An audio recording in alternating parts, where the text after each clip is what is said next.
Hi, today we're going to read an old favorite called The Berenstain Bears and the Messy Room. And it's by Jan and Stan Berenstain. And so here we go.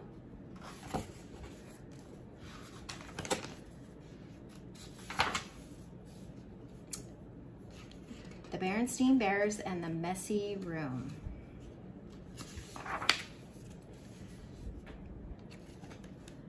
From the outside, the Bears' treehouse, which stood beside a sunny dirt road deep in the bear country, looked very neat and well kept.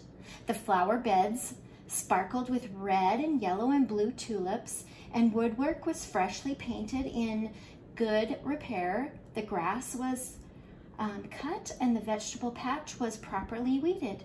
Even the bird's nest was perched on one of the treehouse branches was well trimmed.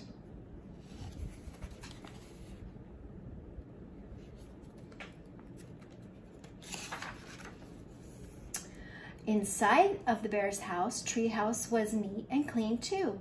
The pictures were straight, the piano was dusted, the kitchen was spick and span. Even the basement was neat and clean, and if you think it's easy to keep a treehouse basement neat and clean, well, you've never tried to do it.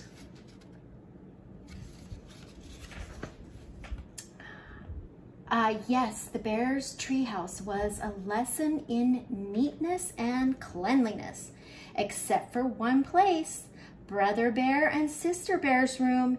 It was a mess. It was a dust-catching, wall-to-wall, helter-skelter mess. Half-done jigsaw puzzles gathered dust in one corner of the room. A group of brothers' dinosaur models collected cobwebs in another. Sisters' stuffed animals were everywhere. As for the cub's big storage closet, well, just be careful how you open it. Whoa, see what happened to Mama? It wasn't that brother and sister were naturally messy. They tried to keep their room straight. They made their beds most of the time, and they swept and picked up once in a while.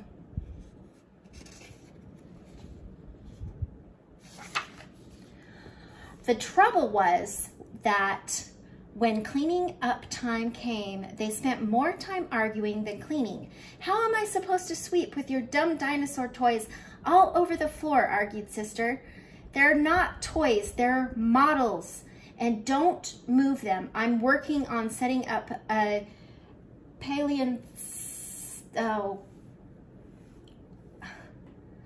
dinosaur age, Brother protested. Dinosaurs minus more, shouted Sister. Not only was Brother and Sister's room a mess, but Brother and Sister were getting to be a mess too, always arguing about cleaning up chores instead of sharing the job and working as a team. See them arguing? Do you argue with your siblings? What usually happened was that while the cubs argued about whose turn it was to do what, Mama took the broom and did the sweeping herself, and she often did the picking up too, and that was the worst part, the picking up and the putting away. Well, the mess just seemed to build up and build up until one day, maybe it was because Mama's back was a little stiff, or maybe it was stepping on Brother's airplane cement, or maybe it was just she was just fed up with the messy room. But whatever it was, Mama Bear lost her temper, and she stormed into the cub's room with a big box.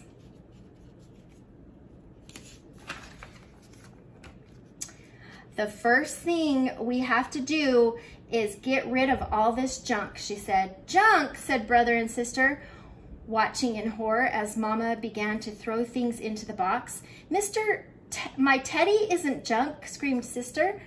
My bird's nest collection isn't junk, yelled Brother at the top of his lungs. See, all the stuff's going into the box.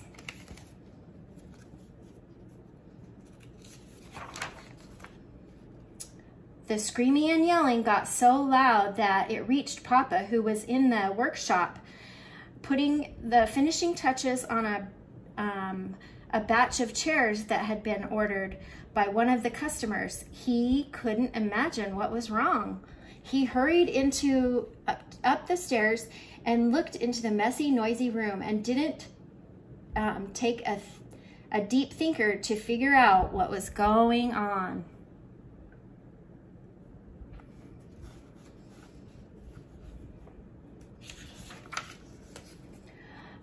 Quiet! Papa got Mama's and the cubs' attention and called a family meeting right then and there. Now the mess was really built up in this room, he said. In fact, it's the worst case of messy buildup I've ever seen.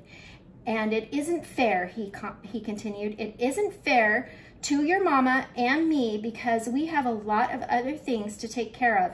And it isn't fair to you because you really can't have fun or relax in a room that's such a terrible mess.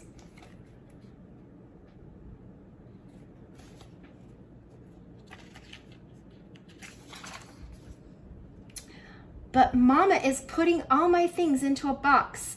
Even Teddy, said Sister. And my things too, said Brother. Then Papa got an idea. A box, yes, he said. Better yet, a lot of different kinds of boxes. A big toy box for your large toys. I can make one for you in my shop. And some smaller boxes for your collections and models. And how about one of those boards with holes and pegs to hang things on, asked Sister. A pegboard? Cried Papa. Great idea. All the room needs is a little organization. A little organization and a few rules, added Mama. Rules about more sweeping and less arguing and not leaving things to gather dust and cobwebs. Mama's mad.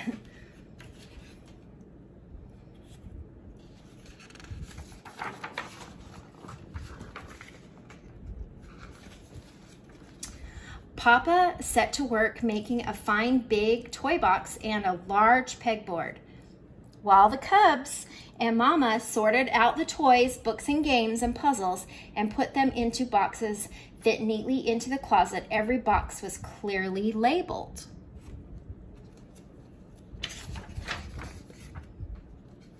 Some of the cubs' things did end up in Mama's big throwaway box. Not Sister's Teddy, of course, but some of Brother's bird's nests and the crumbling, falling apart ones. It was a very big job cleaning up all the messy buildup, but after a lot of straightening up and putting away, the job was finally finished. Wow, said Brother, that was quite a job, but it was worth it. It looks like a whole new room, says Sister, and the cubs were right. Look at that. So organized. See the pegboard? All the toys are in the toy box. The beds are made. And Papa had been right too. It was so much more enjoyable to live in a neat, clean, well-organized room and so much more relaxing. It wasn't as exciting to open the big storage closet now, but it was much more practical and a lot more fun. Well, that's a good lesson. We need to remember to keep our rooms picked up and put away our toys because it is a lot more fun to play with things when you know where they're at, and then when you're done, you can put it back away before you get another toy out. Please subscribe to our channel and like our video.